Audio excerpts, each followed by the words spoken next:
안녕하세요. 오늘은 주석과 들여쓰기에 대해서 한번 알아보도록 하겠습니다. 주석은 어떠한 코드상에서 메모를 하는 역할을 주석이라고 하고요. 그리고 들여쓰기 같은 경우에는 이 화면상에서 보여지는 어떠한 글씨의 들여쓰기가 아니라 코드를 정렬하기 위한 들여쓰기를 얘기합니다. 우선 주석은 HTML에서 표현할 때는 지금처럼 주석이라고 표현할 수가 있는데요. 이 화살표 괄호 느낌표 마이너스 마이너스로 시작을 하고 마이너스 마이너스 화살표 괄호 닫기로 이 주석이 시작과 끝을 댑니다. 그 사이에 특정 HTML 코드나 또는 메모할 것들 이런 것들을 많이 쓰곤 하는데요. 이런 주석을 가지고 실무에서는 어떤 특정 영역을 시작하거나 또는 특정 영역을 끝날 때 많이 표시를 하거나 아니면 특정한 기능에 대해서 메모를 할 때 많이 사용하곤 합니다.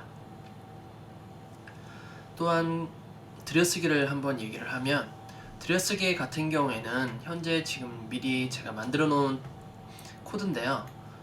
들여쓰기를 현재 아무것도 하지 않은 상태입니다. 지금 스크롤을 계속 내리다 보면 들여쓰기를 하지 않은 코드인데 이 들여쓰기를 하지 않게 되면 이 만들다가 자기가 어디부터 어디까지 시작을 하고 어디부터 끝냈는지 코드의 시작과 끝 부분을 찾기도 힘들고, 특히 이 부분 같은 경우 같은 코드가 계속 반복이 되다 보면 어느 곳이 시작이 되고 어느 곳이 끝이 되고 이것을 굉장히 찾기가 힘듭니다.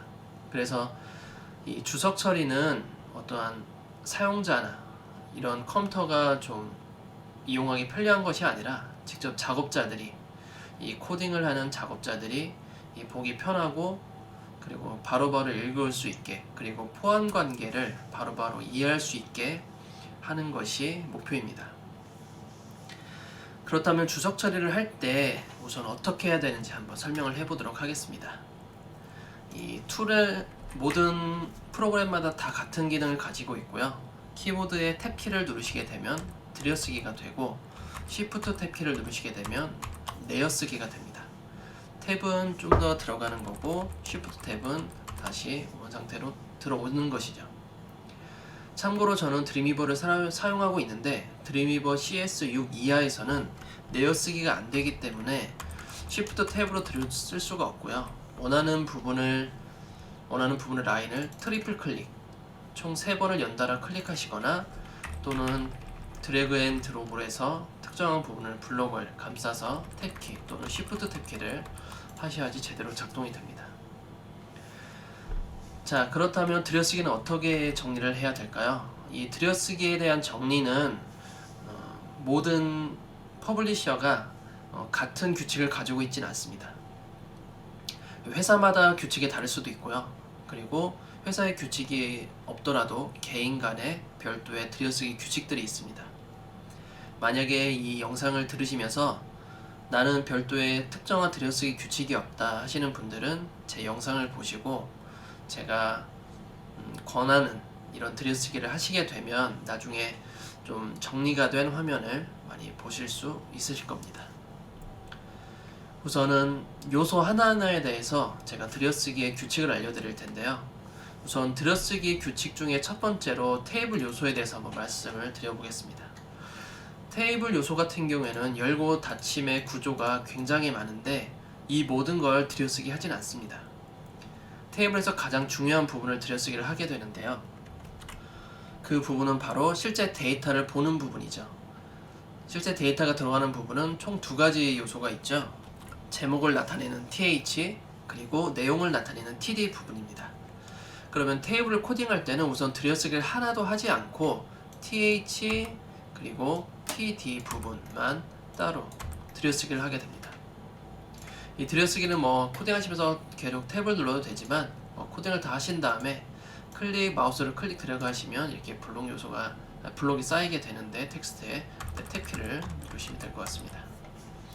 보통 탭키 한 칸은 스페이스 4칸으로 이루어지고요. 절대로 탭키 이 들여쓰기를 할 때는 스페이스 4칸으로 절대 사용하시면 안 되고 반드시 탭키를 누르셔야 됩니다. 이 탭키 들여쓰기에 대한 스페이스 4칸은 에디터별로 전부 다 설정하는 부분이 다 있기 때문에 각자 원하는 그 들여쓰기의 간격을 조절할 수 있지만 대부분은 다 기본적으로 스페이스 4칸 정도를 다 유지하곤 합니다. 자, 다시 본론으로 돌아와서 테이블 요소를 다시 얘기하면 제목셀과 내용셀만 들여쓰기 한다고 했지만 막상 TD 안에 또 다른 것을 무엇인가 코딩을 하게 되면 코딩 안에 있는 TD 또는 TH 안에 있는 다른 코딩들은 무조건 들여쓰기를 하게 됩니다. 만약에 우리가 TD 안에 P 요소를 하나 넣는다고 하면 현재 이 한 줄이죠. 한 줄인 상태에는 절대 들여쓰기가 더 이상 이렇게 이 안쪽에서 들여쓰기가 나오진 않고요. 두 줄 이상일 때 TD가 열리고 닫히는 그 사이에 한 줄 아래처럼 한 줄 처리가 아니라 이 줄내림 처리를 했을 때만 들여쓰기를 하게 됩니다. 모든 요소가 마찬가지로 들여쓰기는 줄내림이 되었을 때만 들여쓰기를 하게 되는 것이고 줄내림이 되지 않으면 들여쓰기를 하지 않아도 됩니다. 자, 지금처럼 THTD는 무조건 들여쓰기 한다고 했죠. THTD 안에 무언가 코딩이 되어 있으면 들여쓰기가 됩니다. 자, 그러면 지금은 테이블로 전부 다 들여쓰기를 THTD만 했고요. 지금 이렇게 들여쓰기만 간단히 보게 되면 THTD가 눈에 띄죠. 그리고 바로 TR이 감싸져 있는 걸 확인할 수가 있죠.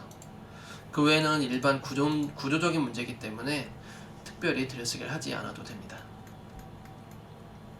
자, 다음은 DIV에 대해서 해볼 텐데요. 현재 DIV가 열린 부분은 이 부분과 닫힌 부분이 이 부분입니다. 이 안쪽을 들여쓰기 할 텐데요. DIV 같은 경우에는 무조건 들여쓰기를 합니다.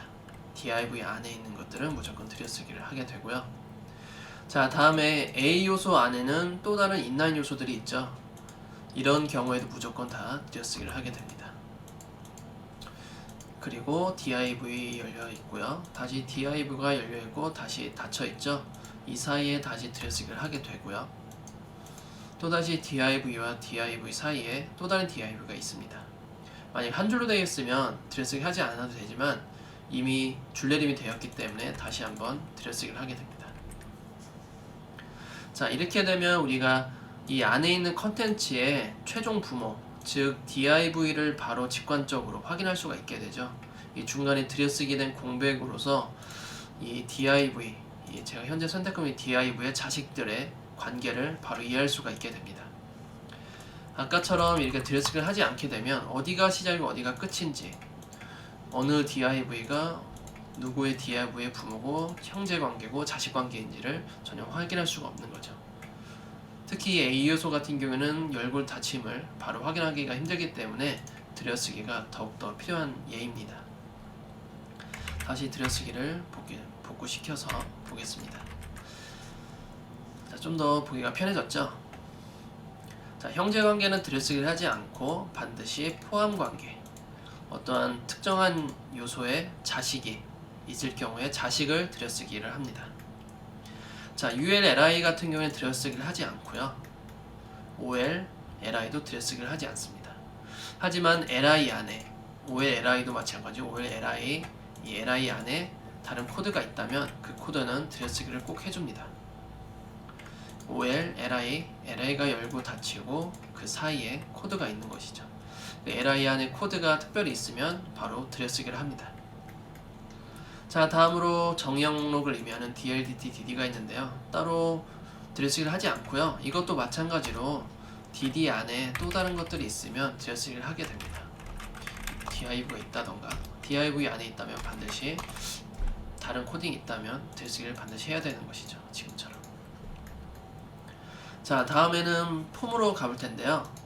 폼 같은 경우에도 마찬가지로 폼과 필드셋 들여쓰기를 하게 되고요. 필드셋의 자식들을 전부 다 들여쓰기를 하게 됩니다. 이 상태로 유지를 하게 되는 것이죠. 자, 처음보다 많이 나아졌죠? 이렇게 들여쓰기를 하게 되면 부모와 자식 간의 관계를 정확하게 파악할 수가 있고, 그리고 우리가 코드를 찾는데 좀 더 편리해집니다. 자, 그럼 주석 처리를 다시 처음으로 와서 이 부분에 대한 설명을 한다고 했죠. 어떤 특정한 컨텐츠 부분을 설명을 하는데 보통 이 주석 안에 주는 방식들은 각자 다릅니다. 저 같은 경우에는 표 시작이라고 주석을 시작을 하고 주석 끝나는 컨텐츠가 끝나는 부분에 표 끝 뭐 이런 식으로 표기를 하기도 하고요. 또는 간단하게 표 2, 표 S로 해서 표 스타트 또는 표 엔드라고 표시를 합니다. 물론 이 안에는 뭐 좀 더 예쁘게 해서 또는 좀 잘 보이게 하기 위해서 이렇게 특수 문자나 또는 뭐 다른 방법으로 이렇게 길게 늘어뜨려서 좀 중간에 텍스트를 이렇게 넣는 방식이 있지만 이건 뭐 개인적인 성향에 따라 다르기 때문에 굳이 이렇게 복잡하거나 좀 약간 좀 휘황찬란하게 좀 하시는 것보다 좀 간단하게 시작과 끝을 알려주시는 게 좀 좋습니다. 그리고 코딩을 하실 때에는 이 코드가 줄내림이 됐을 경우에 본인이 좀 더 보기 편하자고 이렇게 엔터를 많이 쳐놓는다던가 이 두 개 영역을 보여주기 위해서 엔터를 많이 치는 것보다 엔터는 한 칸씩만 또는 아예 쓰지 않는 것이 좋습니다. 이 나중에 취업을 하시게 되고 그리고 실무를 하시게 되면 이 나중에 사이트 속도를 높이기 위해서 이 여백 부분은 전부 다 한 줄로 처리하는 경우도 많이 있거든요. 그래서 여백은 최소화시키면서 작업하는 것이 좋습니다. 자, 지금까지 얘기한 것을 가지고 제가 예전에 만들었던 사이트를 한번 코드를 보고 나서 정리를 하도록 하겠습니다. 우선 스크롤을 계속 내려볼게요. 지금 스크롤 계속 내리게 되면 제가 말한 그런 규칙대로 전부 다 들여쓰기가 되어 있습니다. 자, 안쪽으로 왼쪽 여백이 많을수록 자식들의 안쪽으로 많이 들어갈수록 자식들이 좀 많이 깊게 들어갔다는 뜻이고요. 그리고 이렇게 안쪽으로 여백이 적어질수록 뭔가 컨텐츠가 끝났다는 의미가 되겠죠. 전체적으로 이렇게 좀 들여쓰기를 하게 되면 어느 누가 어떻게 포함계가 이루어졌고 또는 어디가 컨텐츠가 끝이 나고 다시 새로운 컨텐츠가 시작된다는 걸 바로 확인할 수가 있습니다.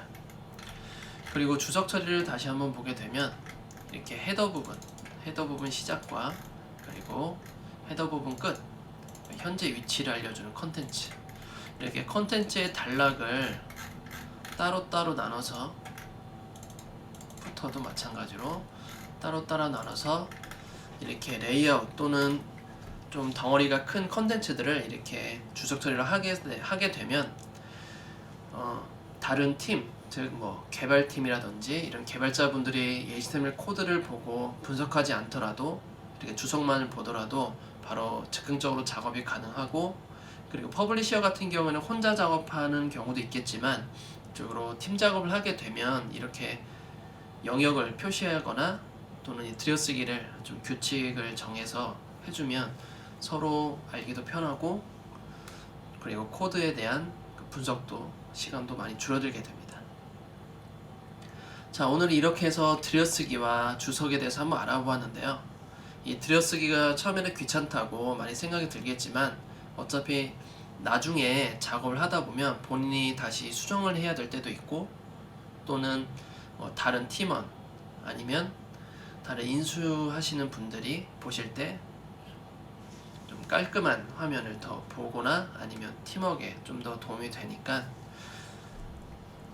좀 처음에는 다소 좀 어색하고 좀 불편할 수 있겠지만 좀 반드시 지켜야 할 어떤 규칙이거든요. 그래서 주석 처리와 이 들여쓰기는 좀 신경 써서 하시는 게 좋습니다. 이 지금 코딩 같은 경우에도 일반 문서 작업과 다를 바가 없거든요. 문서 작업하시면서 문서를 띄어쓰기를 한다던가 아니면 여백을 준다던가 어떤 한글 작업이나 워드 작업할 때 그런 것들을 어떻게 처리하냐에 따라서 많이 달라지기 때문에 이 코드 같은 경우도 마찬가지로 일반 문서 작업처럼 좀 어떤 정형화된 어떠한 규칙으로 작업하시는 게 좋습니다. 자, 그럼 오늘은 여기까지 하도록 하겠습니다. 감사합니다.